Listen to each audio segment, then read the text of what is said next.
Hello students, this is Bushra Sayed from Siyusha Institute of Science, Department of Zoology.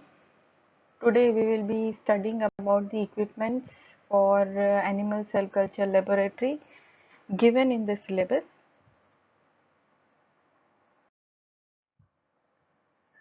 So the table of contents today involves water bath, magnetic stirrers, variable volume micropipettes, cryogenic containers and inverted microscopes. So first begin with water baths. You can see in the image how water bath looks like.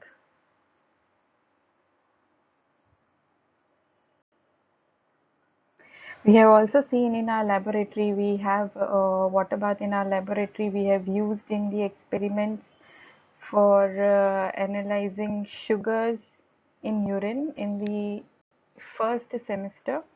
So you all know what is a water bath and how does it looks like. So today we'll see the and how does it works. So first of all, what is water bath? Water bath is an instrument used for maintaining a uniform temperature throughout the fluid contained in a glass container by keeping it in preheated water. Preheated water, it means that we will keep the water for warming at a particular temperature. For example, you require 50 degrees Celsius of water temperature for a particular solution to heat. So with the help of a knob, you will be setting it on 50 degrees Celsius. Once it will attain that particular temperature, you can place your solution into it and allow it to warm. Principle. So we know that a water bath is a device that maintains water at a constant temperature. Whichever temperature that you choose for your particular solvent or your particular solution to get warm or get heated, you can set that temperature in water bath. One very important thing about water bath is that it will not cause the evaporation of the solution or the fluid that you allow to heat. Whichever solution you are allowing to heat, that will not evaporate your particular solution. So what does it do? Why it is not evaporating? It is not evaporating because water bath provides indirect heat. See, if you place your solution at a direct heat directly on the stove or the gas, right? So what will happen? It will cause the evaporation of the solution. But this water bath will provide indirect heat. Why indirect? Because the heat is provided through warm water, not directly. So that is why in the water bath, indirect heat is provided so that it does not cause any changes in the concentration of constituents by evaporation. You can use multiple tubes, you can use your solution which you want to heat in a beaker, in a flask, or you can use several tubes. You can place your test tube stand directly in the water bath so that all the test tubes which are containing the solution or whichever test that you are performing which requires multiple test tubes can be heated at the desired temperature at the same time with the help of water bath. Now, what are the components of a water bath? The water bath is made up of an insulated metal. Why insulated? Because it is an electrical appliance, so it requires insulation, right? And it requires we fill water in it. So we know that water is good conductor of electricity. So that is why it is an insulated metal, which is a stainless steel. Heat resistant glass, we know that it is going to heat at whatever temperature, right? Till 100 degrees Celsius you can heat it. So it has a heat resistant glass with or without an insulated lid.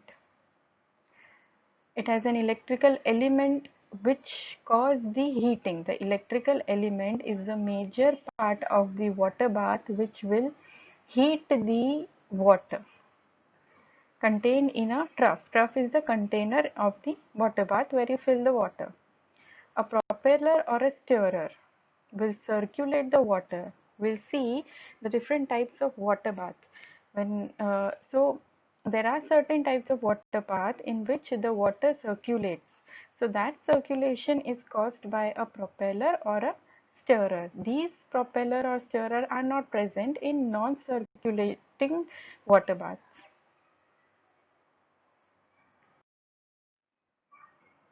Other components are a thermometer. A thermometer can be an inbuilt part of it, so that you can check the temperature, like what temperature it has reached. So for that there is a thermometer, or there is a thermostat. We know that thermostat is something that will sense the temperature. If you want 50 degrees Celsius temperature of the water, you will with the help of the knob you will adjust it to 50 degrees Celsius. Once it will attain 50 degrees Celsius, the red light will either off or get converted into green light. How this happens? Because the water bath senses that the temperature has now reached 50 degrees Celsius.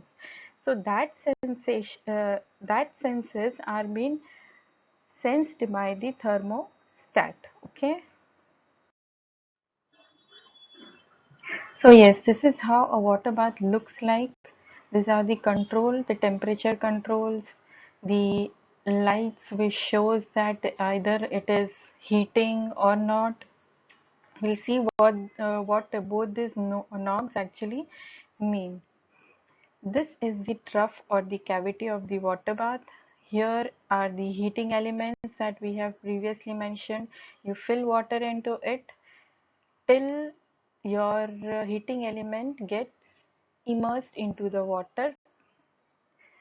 That much water you have to fill.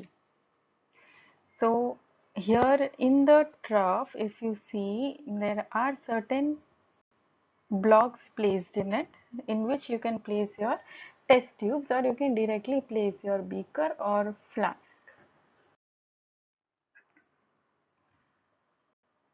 This is the principle of the water bath.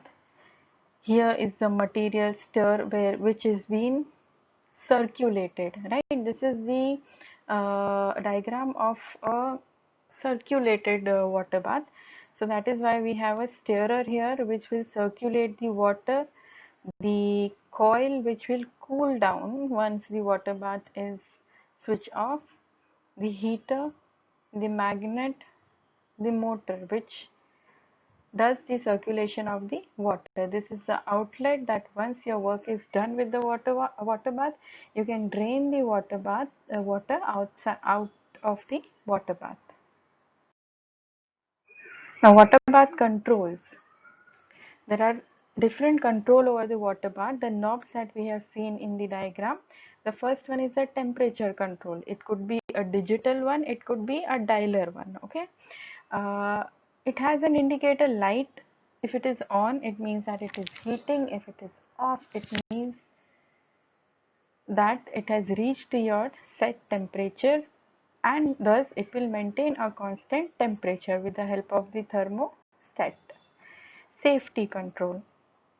We have seen that in temperature control, there was this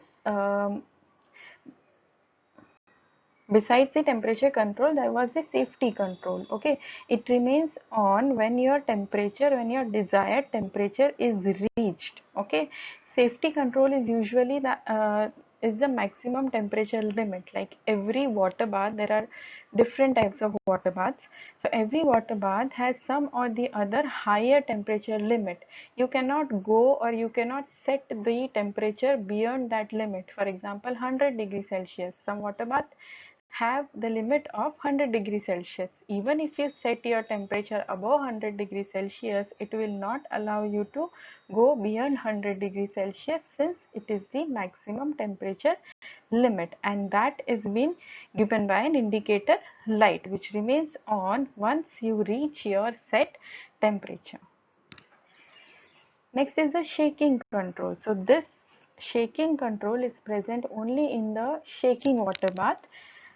The shaking mechanism can be turned on or off, depends on your experiment. If you require shaking in your solution, you can on it, otherwise you can just keep it off. You can set the speed of the shaker like at different RPMs, that is rotation per minute. You can set it at 10, 20, 30, 40, 50 RPM, so that whatever speed you want in your particular solution, that you can set with the help of the shaking control knob. Operating procedure. So if you want to use a water bath, how can you use it? You have to first fill the tank of the water bath with distilled water. Use distilled water because it will cause less saltation in the walls of the water bath. Set the thermostat at the desired temperature, whichever temperature you want. Wait till it reaches the desired temperature.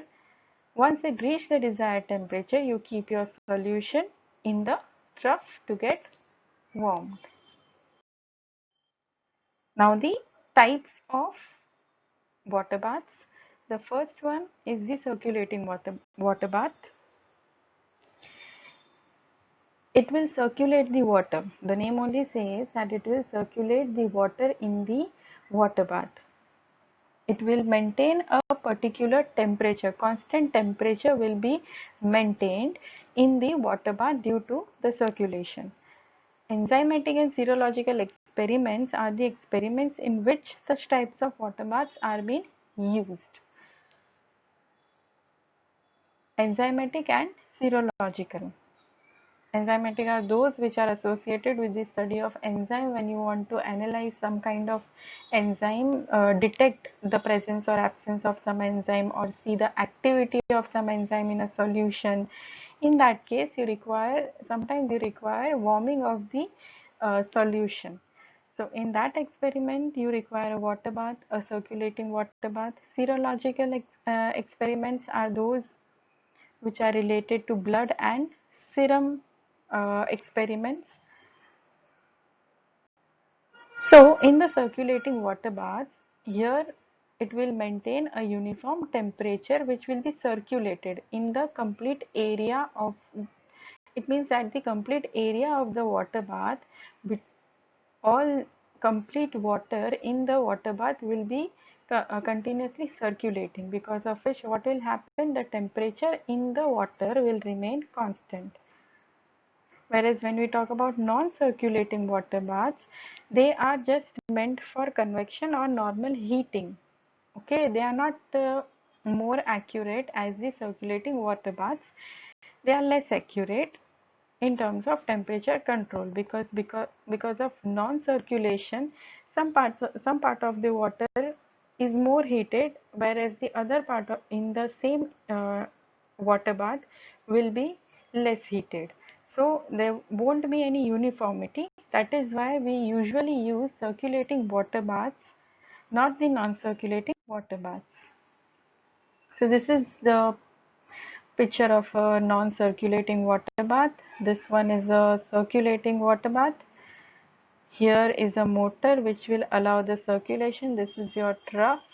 This is the heater, and these are the different controls.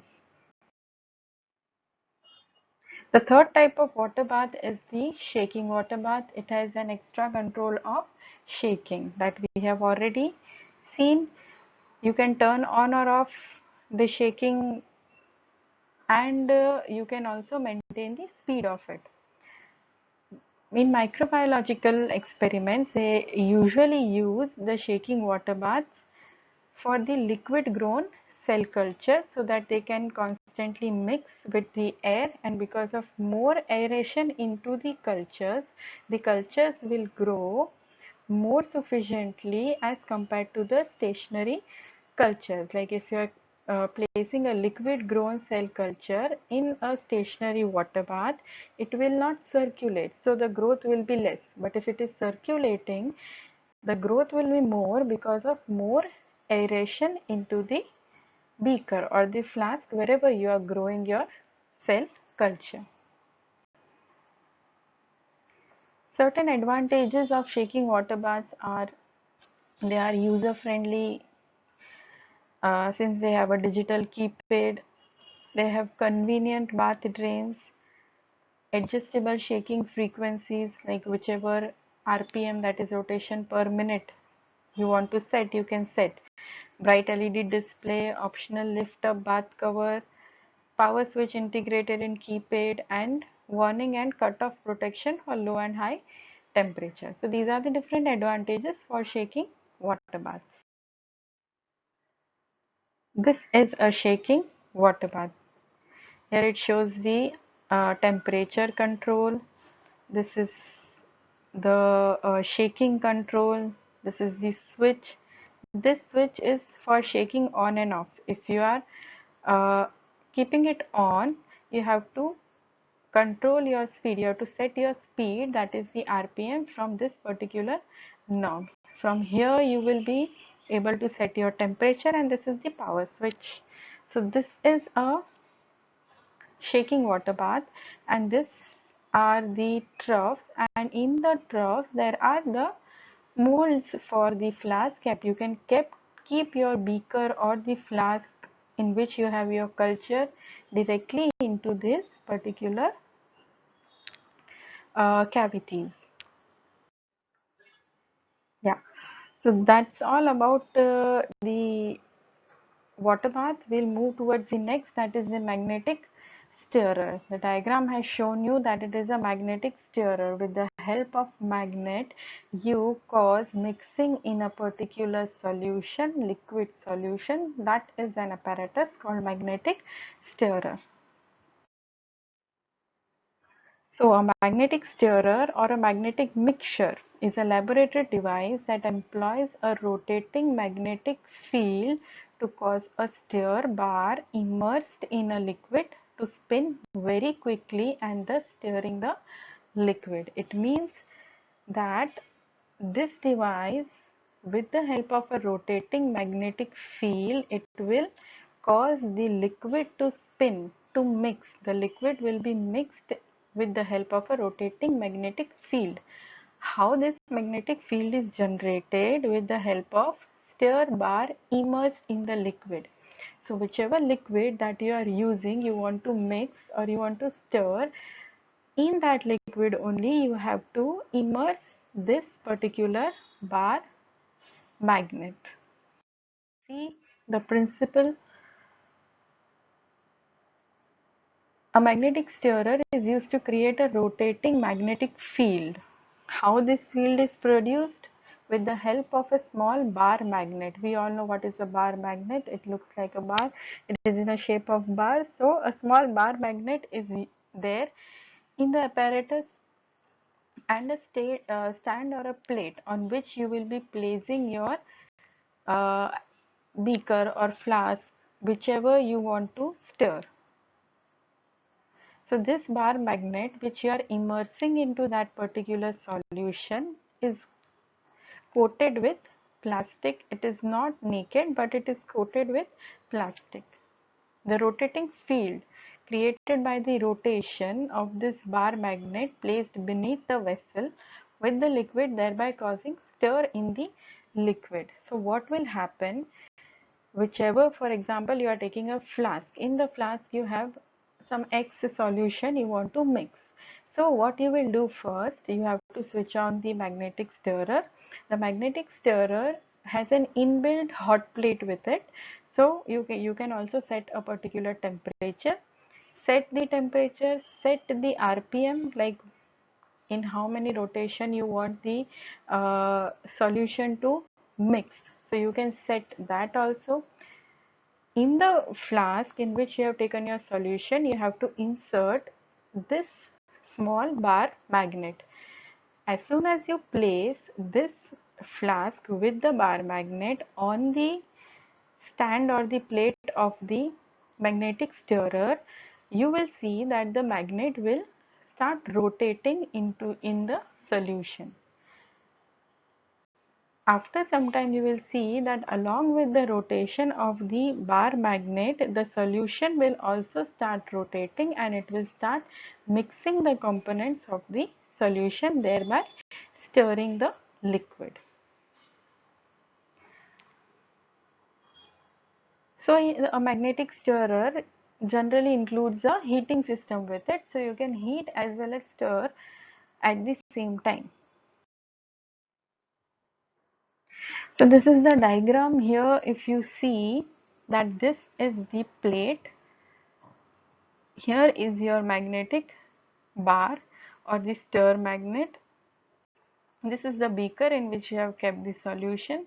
This is the temperature probe. It is not always necessary to keep the temperature probe, but if you want to measure the temperature of the solution and if you want to keep a check on what is your temperature of the solution, you can insert the temperature probe. Here is the heating plate. Heating plate, beneath the heating plate there is one more magnet. So magnet number 1 and magnet number 2. There are total 2 magnets in the magnetic stirrer mechanism. These are the controls over it. Okay, so the thermometer indicator, hot warning light, power on green light, then you have your LED heat display, stir on light. So these are the different lights over it, and these are the 2 knobs, one for the temperature, other for the rotation speed. So the stir bar or the bar magnet, a stir bar is a magnetic bar which is placed within a liquid which provides stirring action, that we have already seen. The stir bar's motion is driven by another rotating magnet. As I have told you that there are 2 magnets. One is the stir bar, the other is which is located in the assembly itself, that is just below the stage. So there are total 2 magnets which will create the electromagnetic field in the solution, causing the rotation of the magnet inside the solution, which will cause the stirring. So these are the different types of stir magnet. You can see that different sizes are there. Okay, there are different sizes, there are different shapes also, but this particular elongated shape is the most common. You can see various size of it. It depends on the type or the size of the vessel which you are allowed to stir. If the vessel is big, you use a bigger stir magnet, otherwise you use a smaller one. Yeah, so here if you see that there are 2 magnets, the one is a stir magnet, another one is a device magnet which is located in just beneath the plate of the magnetic stirrer. Now this, we know the concept that unlike poles will attract whereas like poles will repel in case of magnets. So these are the unlike poles, the north south and south north. So what will happen, it will cause attraction, and because of attraction there will be a rotational force created in the liquid which will result into the mixing or inside the liquid. What if you see from the above? If you see the top view of the stirrer, what will happen? At first you are placing the magnet into the liquid. Slowly when you increase the speed, it will start rotating, and when it reaches your desired speed, it will continuously rotate inside the liquid, so that the liquid will also rotate and will mix. Now what is the purpose of a magnetic stirrer? Mix the reaction material, balance temperature distribution, since it has a hot plate in it, so there will be equal distribution of temperature in the liquid and the material will be mixed. Agitate the liquid for speeding up reaction to shorten reaction time. So we know that some agents have very less time to react.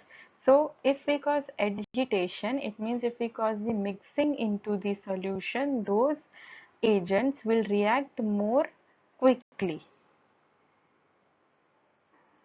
It is very helpful to improve bacterial growth. Right now only we have seen that in circulating or in shaking water baths, the bacterial growth is more because of aeration. The same concept applies here also.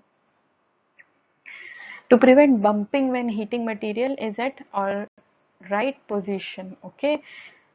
Usually if you keep any solution at a direct heat, what will happen? There are chances that the solution will bump out. It will come out of the vessel. But because of the stirring in the magnetic stirrer, it will not allow the bumping of the solution. Mixing of oil and water to form an emulsion, mixing of solid and water phase of any suspension solution. So this is how you can use the magnetic stirrer at different experiments. So yes, the next one is variable volume micropipettes. You can see in the diagram, this is how it looks like, and we'll see that why it looks like in that manner. So you all know what is a pipette.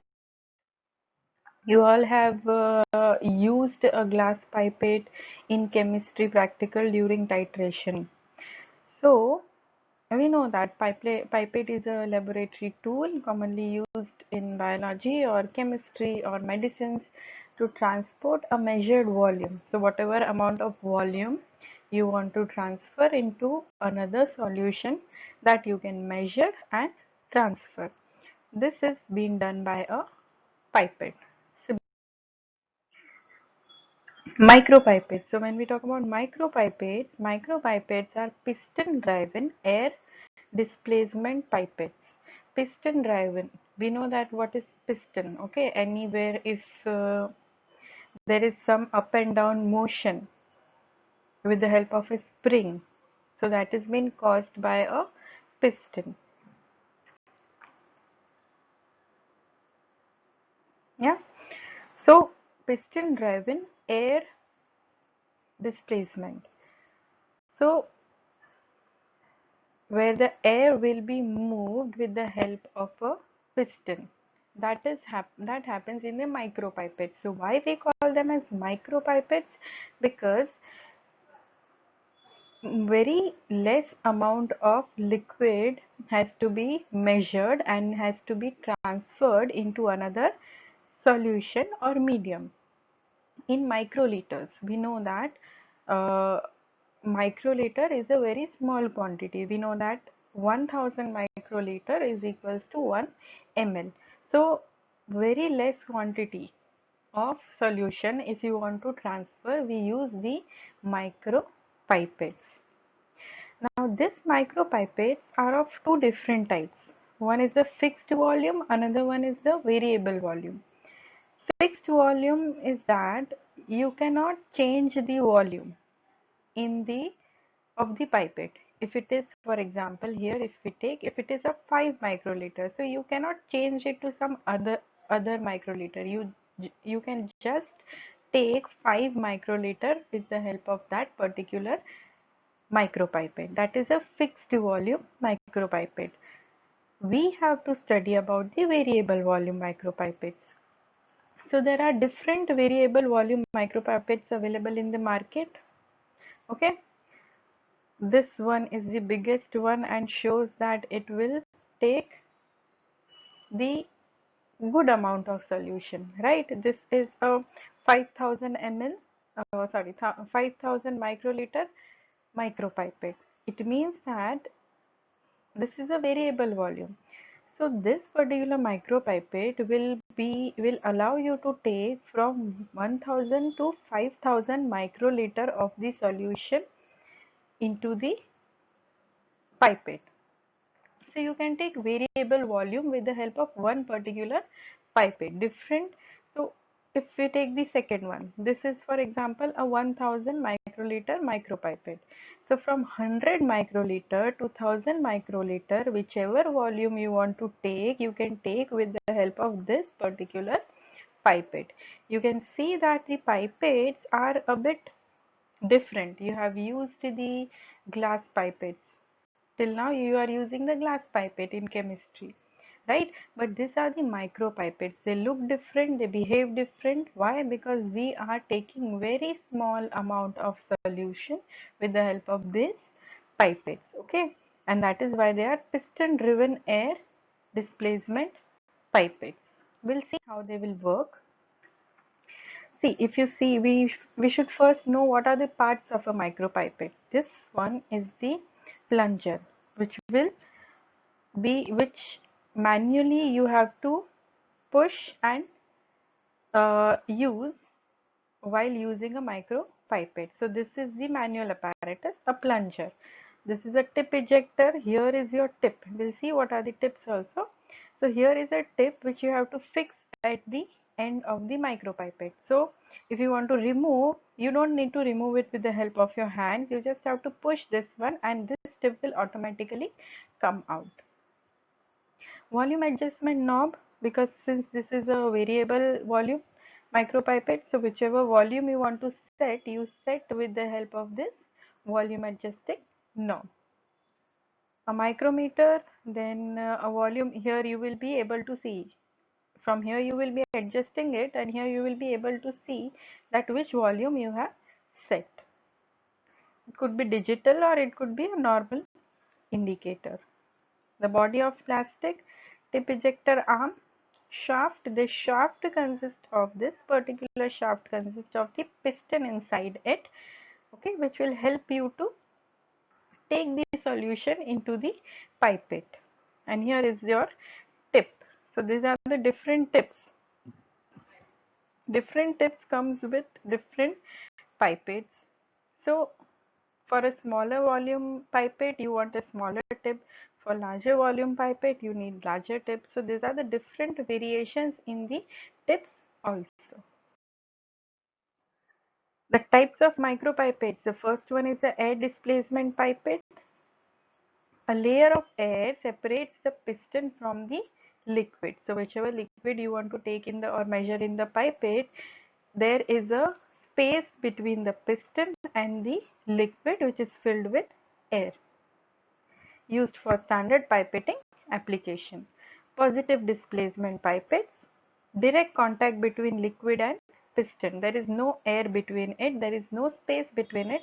There is a direct contact between liquid and the piston.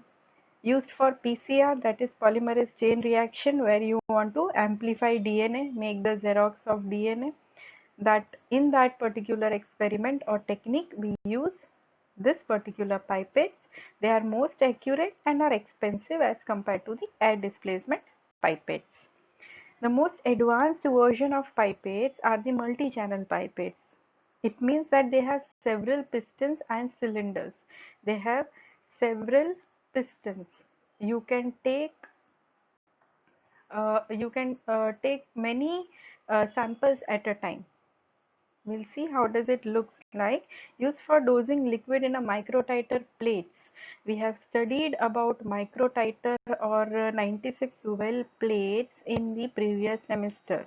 Okay, so if you remember, it looks like that also we'll see. But first you need to see the air displacement pipette. Here if you see, this is the piston, this is the air, and this is the tip from where the liquid will be aspired.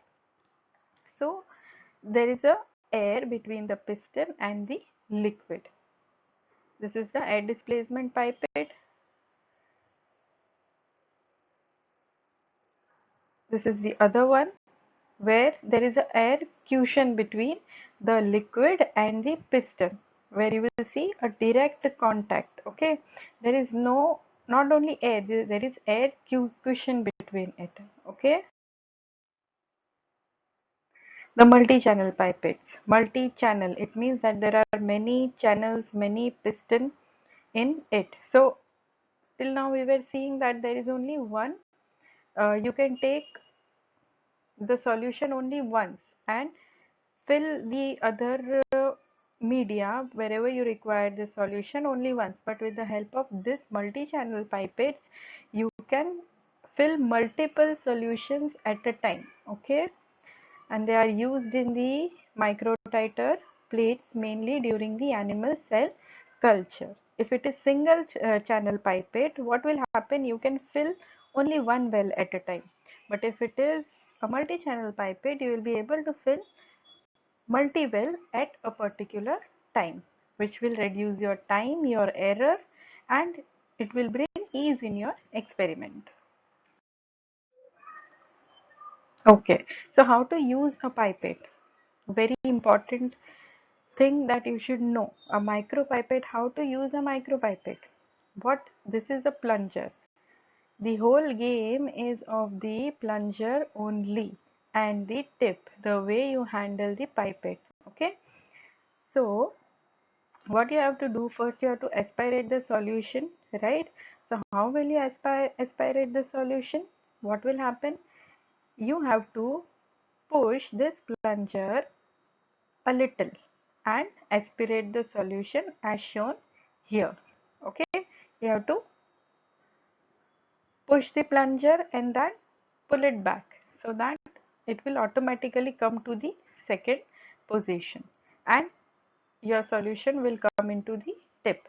Now you want to remove the solution from the pipette. For that, you have to push the plunger into the solution. If you are pushing it till the B level, if you are pushing it in the B level, then some solution will remain in the pipette. You have to push the plunger till the C level. Okay, so there are total two pushes in this particular plunger, the B and the C. To aspirate, you have to just push till B, but to remove the solution from the pipette, you have to push it till the C line. Okay, and then you have to keep the pipette in a normal position and click the tip ejector, so the tip will be automatically removed from the pipette. This easy it is. It is the pipetting technique adapted by World Health Organization. So this is how you have to use a micro pipette. How does the micro pipettes are evolved? Okay, so Pasteur pipettes were the first pipettes invented in 1950, followed by Eppendorf pipette. Then came the Gilson pipette. After that, the advanced version, and now we have the most advanced, that is electronic multi-channel pipettes. Okay, so you can see that in the 1950s it has evolved, and today we have the advanced version of the micro pipettes. So you can make out that how important these pipettes will be in the experiments, several biological experiments, mainly in the animal cell culture. These pipettes are of very much use. Without the use of this pipette, you won't be able to do any experiment of animal cell culture. So it is the basic requirement for animal or tissue culture. Very important part of pipette, micropipette, is that you have to calibrate it. Okay, we know that every electrical appliance needs calibration after a particular time, so that we know that the equipment is working properly or not. Okay, so you should know that if you have set your volume of micropipette to 5 microliter, so how to make sure that it will take 5 microliter only? Okay, so for that you need to calibrate your micropipette regularly. Okay, so whichever brand of micropipette you take, every micropipette manufacturer recommends checking the calibration at least every 6 months if you are using it regularly. Many companies or food industries calibrate the micropipettes in every 3 months. Schools and colleges do it annually. Research institutes have to do monthly calibration since there is the maximum use of micropipettes in research laboratories. Okay, coming to the next one, that is the cryogenic containers.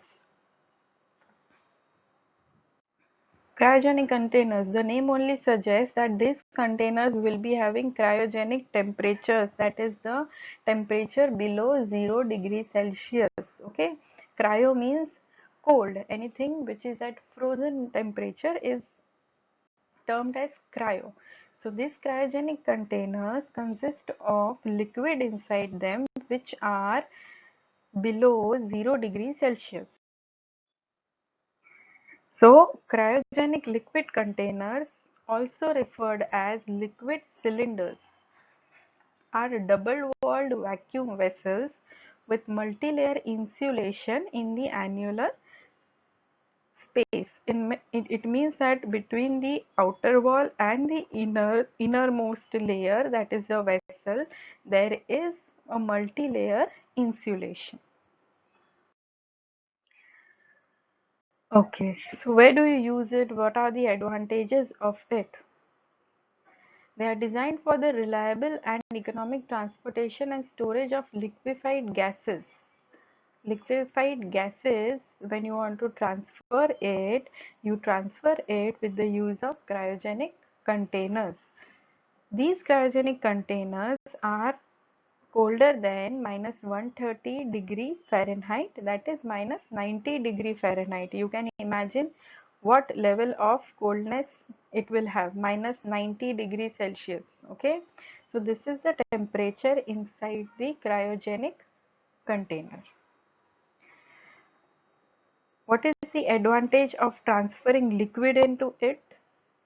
It contains a large volume of gas at a relatively low pressure compared to compressed gas cylinder. Like if you want to, for example, if you want to transfer liquid nitrogen, so you cannot transfer it with the help of a compressed gas cylinder. You have to use the cryogenic container for it. Okay. It provides source of cryogenic liquids which can be easily handled. Now, which are the cryogenic liquids?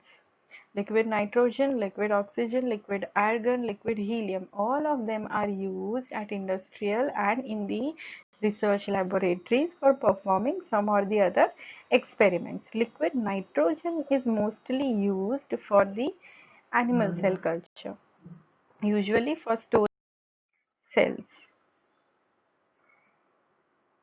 Now these are the components of the cryogenic container.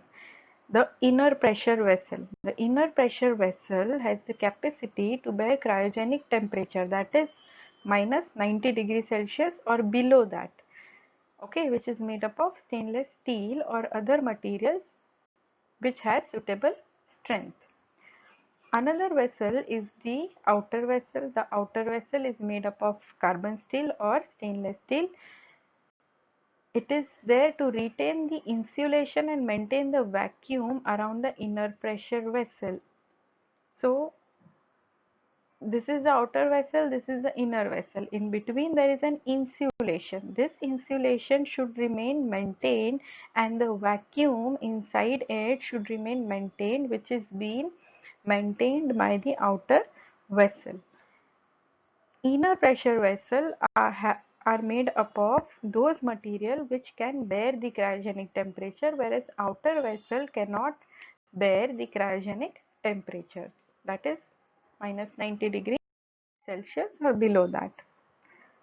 We know that in between inner and outer vessel there is an insulation. Okay, the insulating material, it is the space between inner pressure vessel and outer vessels of the cryogenic containers, which is maintained in a vacuum. It together reduce the heat transfer. So whatever heat that is present outside the cryogenic vessel, it will not allow it to enter inside the vessel in the inner vessel where the cryogenic liquids such as liquid nitrogen, liquid oxygen are present. So this is how the designing of cryogenic vessel is. This is the vapor line, the top fill line. This is the handle portion of it, where from where you handle it. The inner tank, okay, the inner tank, the liquid inside the inner tank, the outer tank, and in between the inner and the outer there is the insulation with high vacuum. Okay, so this is how it looks like.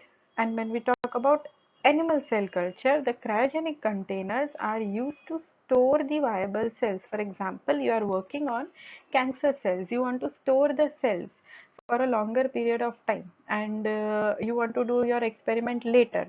So in that case, you need to store them. You cannot store them in your normal fridge. We need very low temperature for this storage. So here, with the help of this cryogenic container, you can store your cells for a longer duration and can revive it whenever it is required. Handling and storage of cryogenic containers, since they have very crucial gas in them, so we should know how to handle them. Okay, so wherever they are being handled with the help of a crane or a tailgate, a cradle or a pallet. Okay, so these are the different mechanisms through which it is being handled. Storage, you have to keep the container in an upright position. Never keep it in any other position, since it can cause heat leakage into the container. So this should be avoided and it should be stored in upright position. Coming to the last one, that is your inverted microscope. The name only says that it is inverted. So in your normal microscope, we have seen that the objective lens is above the stage and the condenser lens is below the stage. Here the case is inverted. Objective will be below and condenser is above. That is why it is known as inverted microscope. Okay, I have the both light source and condenser set up high above the stage. In the normal microscope, this both things are located below the stage, but in inverted it is above the stage, and the objective turret are located beneath the stage. In normal compound microscope, the objective lens were located above the stage, but here it is below the stage. It was invented by Lawrence Smith in 1850. See how it looked like. See, the light source is on the upper side, the condenser is on the upper side, whereas the objectives are below the stage. This is your stage, okay, where you will be keeping your tissue culture flask to observe the cell from the eyepiece. In a normal upright compound microscope, if you see, you have to see it from the above, but here you see from the front.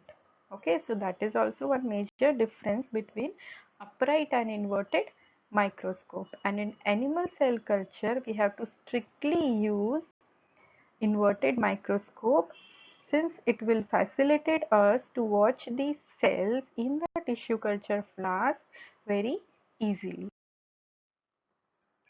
So the biological inverted microscope, it is used to observe living cells or organisms at the bottom of the petri dish or tissue culture flask. We know that tissue culture flask, we have studied about tissue culture flask earlier. So recall it, and we know that on the surface of the tissue culture flask, the cells are being grown. So if you want to observe them, you observe them with the help of biological inverted microscope.